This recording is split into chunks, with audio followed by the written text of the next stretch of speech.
दुनिया के 8 अजूबों में शुमार, पूरे विश्व में प्रेम का सबसे खूबसूरत प्रतीक, भारत की पहचान। बचपन से लेकर आज तक जब भी हमने कभी ताजमहल का नाम सुना या पढ़ा तो उसके साथ इस तरह की बातें जरूर सुनी। ये भी सुना कि शाहजहां ने ताजमहल बनाने वाले मजदूरों के हाथ कटवा दिए थे। कहा जाता है कि सिर्फ मुमताज ही नहीं बल्कि ताजमहल में शाहजहां की 2 और बेगम दफन हैं। आखिर ताजमहल से जुड़े इन पहलुओं में कितनी सच्चाई है? ताजमहल का इतिहास क्या रहा है? आखिर इसको किस तरह से बनवाया गया और इसे बनवाने के पीछे का असल मकसद क्या था? ये सब आज इस वीडियो में हम आपको बताएंगे। साथ ही ताजमहल के पूरे इतिहास से आपको रूबरू करवाएंगे। अब ताजमहल को जानने के लिए और इसके हर पहलू को समझने के लिए आपको हमारे साथ इतिहास की तरफ चलना होगा। उस दौर में जब भारत में मुगलों का शासन था, इसी दौर के प्रसिद्ध मुगल सम्राट रहे शाहजहां को यूं तो कई किस्से पढ़ने को मिलते हैं। कहा जाता है कि वो बेहद दिलफेंक किस्म के थे, लेकिन हाँ, दूसरी महिलाओं के लिए शाहजहां की भावनाएं मुमताज महल के प्रति उनकी भावना का 1000वां हिस्सा भी नहीं था। मुमताज के लिए शाहजहां पागल से रहा करते थे। मृदुभाषी, स्वभाव से विनम्र और हमेशा औपचारिक बातें करने वाले शाहजहां की एक सबसे बड़ी खूबी थी, और वो ये कि उनका खुद पर बहुत नियंत्रण था। बेहद शालीनता से वो अपने सारे काम निपटा लिया करते थे। शेरो शायरी के शौकीन थे और खुद भी अच्छा खासा गा लेते थे। मुमताज महल, जिन्हें शाहजहां बेपनाह मोहब्बत किया करते थे, वो बहुत खूबसूरत थी। बताया जाता है कि शाहजहां की गद्दी संभालने के 4 साल बाद ही मुमताज का निधन हो गया था। अंतिम दिनों में मुमताज बेहद कमजोर हो गई थी। आखिरी लम्हों में उन्होंने शाहजहां से वादा लिया कि वो किसी और महिला से संतान पैदा नहीं करेंगे। बादशाह ने वादा किया। फिर मुमताज ने कहा कि मैंने सपने में एक बहुत सुंदर महल और बाग देखा जैसा इस दुनिया में कहीं नहीं है। मेरी आपसे गुजारिश है कि आप मेरी याद में वैसा ही एक मकबरा बनवाएं। 17 जून 1631 को बुरहानपुर में मुमताज ने आखिरी सांस ली। कहा जाता है कि 14वें बच्चे को जन्म देते वक्त मुमताज की मौत हुई थी। उनकी प्रसव पीड़ा 30 घंटे तक चली थी, जिसके बाद उनकी जान चली गई थी।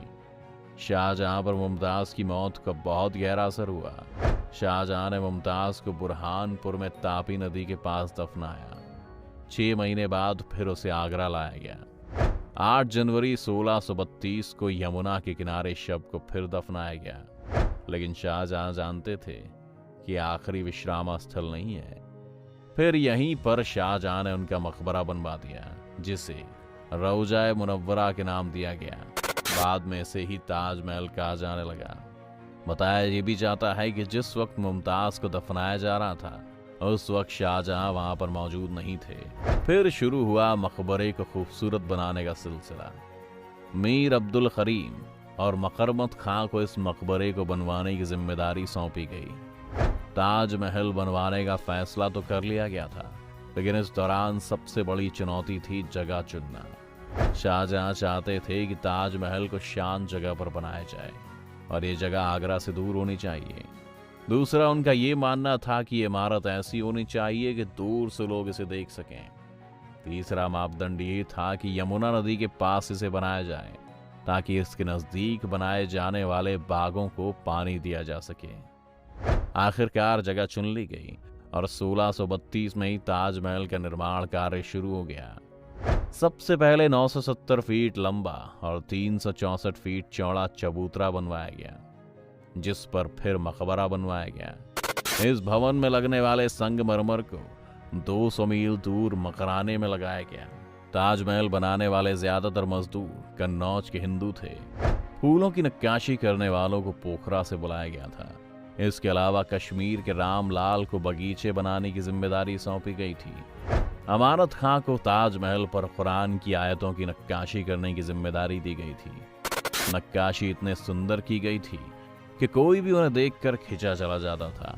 ताजमहल की इमारत में 40 अलग अलग प्रकार के रत्नों को जोड़ा गया, जिन्हें एशिया के अलग अलग हिस्सों से मंगवाया गया था।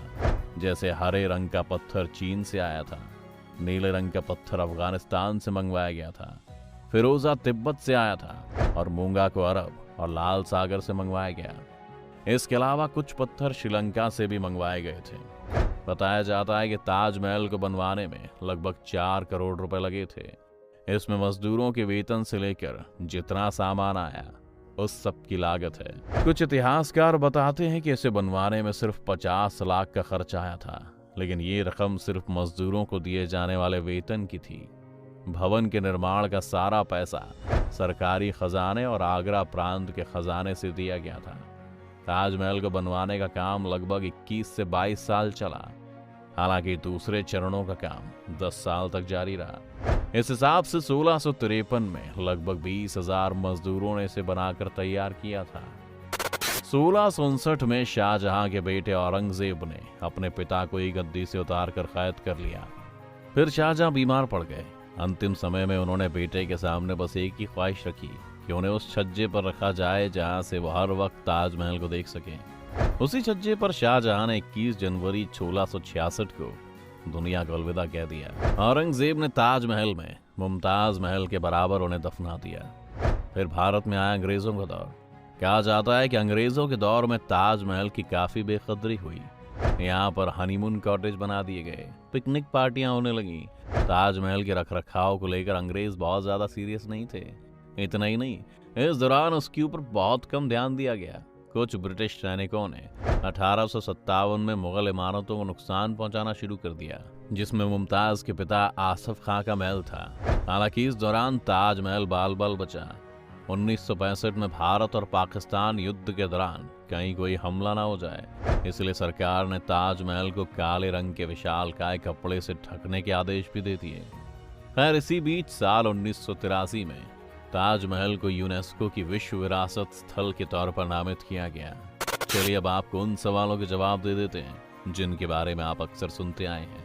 सबसे पहला जवाब मजदूरों के हाथ कटवाने को लेकर है। शाहजहां ने किसी मजदूर के हाथ नहीं कटवाए थे, बल्कि बादशाह ने मजदूरों को जिंदगी भर की पगार दे दी थी और कहा था कि अब वो काम ना करें। इसके अलावा ताजमहल को बनता देख शाहजहां ने एक शख्स की आंखें फोड़वा दी थी। ये भी पूरी तरह से झूठ है।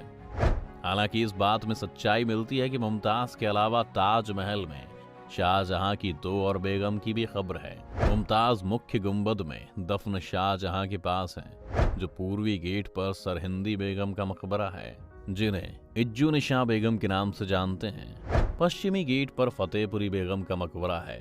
इन तीनों के अलावा चौथी बेगम खंदारी बेगम का मकबरा ताज के बाहर है। ये पूर्वी गेट के बाहर काली मस्जिद के पास है।